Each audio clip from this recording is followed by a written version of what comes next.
Roulez avec Roland Vélo toute l'année, le spécialiste du monde du vélo à Chantonnay, en regardant les Vendéens du Tour.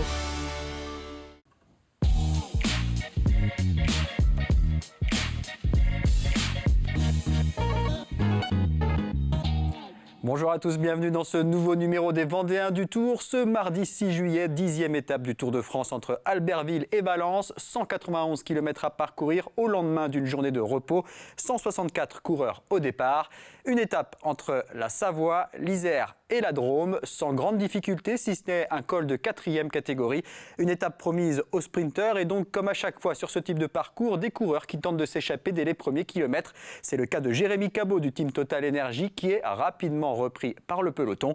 Un peloton qui laisse ensuite partir deux hommes, le Belge Tosh van der Sande de l'équipe Lotto Soudal et le Canadien Hugo Hull de la formation Astana. Le duo creuse rapidement l'écart qui monte à plus de 6 minutes après 25 km de course. Le peloton est ensuite réveillé par une accélération du Suisse Stefan Kung, accélération qui provoque logiquement une réduction de l'écart avec les hommes de tête.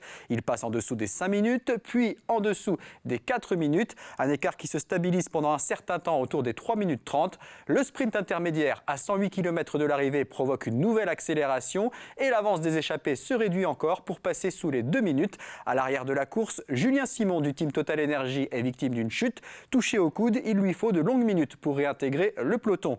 L'écart continue de se réduire. Sous la minute, Tosh van der Sande stoppe son effort. Il ne reste plus que Hugo Hull à l'avant, mais il est repris lui aussi quelques instants plus tard à 36 km de l'arrivée. Dans les 20 derniers kilomètres, le vent est de la partie et des cassures sont provoquées dans le peloton afin de piéger certains prétendants à la victoire. Une victoire qui se joue comme prévu au sprint avec un peloton réduit. Les Français Arnaud Démare et Brian Cocard ne sont plus là car arrivés hors délai sur l'étape de dimanche. Mark Cavendish, lui, est bien là et s'impose pour la 3e fois sur ce Tour de France. Il a pu profiter d'un excellent travail de son équipe sur ce sprint. Le Britannique qui signe donc sa 33e victoire d'étape sur le Tour de France. Il n'est plus qu'à une victoire du record d'Eddy Merckx. 2e place pour le Belge Wout van Aert. Son compatriote Jasper Philipsen complète le podium. Nasser Bouhanni termine 4e et Anthony Turgis du team Total Energy prend la 9e place. Au classement général, pas de changement. Le maillot jaune est toujours sur les épaules du Slovène Tadej Pogačar qui compte 2 minutes et 1 seconde d'avance sur l'Australien Ben O'Connor. Le Colombien Rigoberto Urán, 3e à 5 minutes 18. En 9e position, le premier Français Guillaume Martin à 7 minutes 02. Le coureur de Total Energy le mieux classé, c'est toujours Pierre Latour, 45e à 56 minutes 32 du leader. Ce mercredi, place à la 11e étape entre Sorgues et Malaucène avec une double ascension du mythique Mont Ventoux. Une nouvelle étape de montagne que nous présente Anthony Charteau.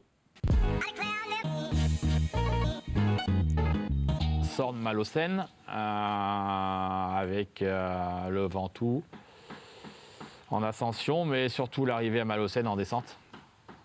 Je pense que ça va être une très très belle étape à suivre, quasiment 200 km. On va être déjà au 3 ou 4e jour de montagne. Ça va quand même être une journée hyper importante pour le classement général et évidemment les hommes forts du classement général. Je pense que le soir de Malaucène, on sera ceux qui n'ont pas gagné le Tour déjà.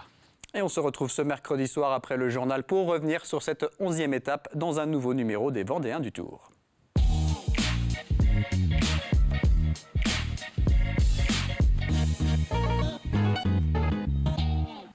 C'était les Vendéens du Tour avec Roland Vélo, ouvert du mardi au samedi à Chantonnay. Plus d'infos sur roland-vélo.fr.